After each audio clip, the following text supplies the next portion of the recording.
وانذاراته انا شايف انها يعني تعتبر انذارات كتيره، ودي اجمل فريق غزل المحله. وبعرض الملعب منتهى الخطوره وجول وجول. قلت لحضراتكم ادي فريق غزل المحله رقم 22 محمد يحيى بيحرز الهدف الاول لفريق غزل المحله في احداث الشوط الثاني بعد مضي 4 دقايق من احداث الشوط الثاني. كوره عرضيه اتلعبت حلوه قوي من محمد خليفه، قابلها محمد يحيى في غيبه من خط ظهر فريق النادي الاهلي.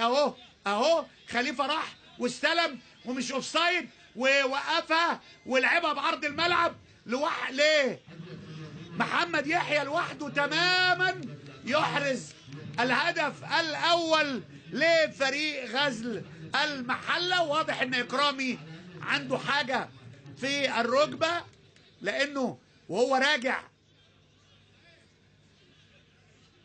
عكز على رجله، وادي الهدف بيتعاد تاني. قلت لحضراتكم كرة حاول بقدر الامكان انه ياخد ضربة جزاء بيقع ولسه الكرة، وادي رمضان صبحي بيجيب جول للنادي الاهلي في الدقيقة 95 من شوطة اسهل منها ضاعت وضربة جزاء ضاعت.